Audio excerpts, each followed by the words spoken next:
Hi guys, welcome to all. இன்னைக்கு தலைப்புல நம்ம என்ன பார்க்க போறோம்னா, உங்களோட குழந்தைக்கு நீங்க சிறந்த நண்பரா எப்படி மாறுறதுன்றத பத்தி பார்க்கலாம். பேரண்டிங் என்பது ஒரு கலை. நம் குழந்தைக்கு பாடங்களை சொல்லிக் கொடுப்பதை விட அவர்களை புரிந்து கொள்வதில் தான் உண்மையான வெற்றி இருக்கிறது.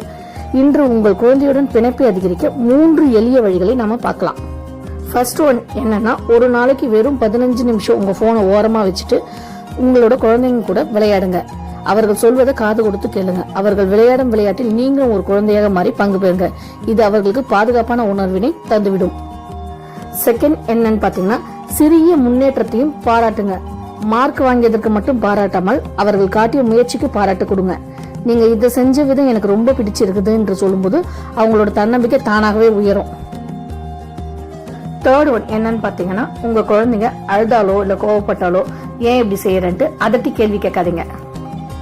அவங்கள நீங்க அதட்டுறதுக்கு பதில் அவங்க கிட்ட போய், கண்ணா உன்னோட வருத்தம் எனக்கு ரொம்ப புரியுதுடா அப்படின்ட்டு அவங்களோட உணர்வுகளை புரிஞ்சு கொள்ற மாதிரி நீங்க பேசுங்க. நீங்க அவங்களோட உணர்வுகளை புரிஞ்சுக்கிட்டாலே அவங்களோட பிடிவாதம் பாதியா குறைஞ்சிடும். ஓகே, இப்ப பேரண்டிங் பத்தி ஒரு கவிதை பார்க்கலாமா? சிறகு முளைக்கும் வரை சிறையாய் இருக்காதே, வானம் தொடும் வரை நிழலாயிரு.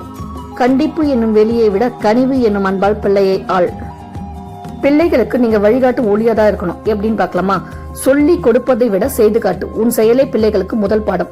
தவறு செய்யும் போது தட்டி பறிக்காமல் தடமாறி போகாமல் தட்டி கொடுத்து வளர்த்திடு. ஓகே, அவங்களுக்கு அன்பு என்னும் நிழல் கொடுத்து வழிகாட்டும் மொழியாய் இருந்து நம்பிக்கை என்னும் விதையினை விதைக்க வேண்டும். எப்படின்னு பார்க்கலாமா? பிள்ளையின் கனவுகளுக்கு பலமாய் நெல்லு. தோல்வி வரும்போது தோல் கொடு.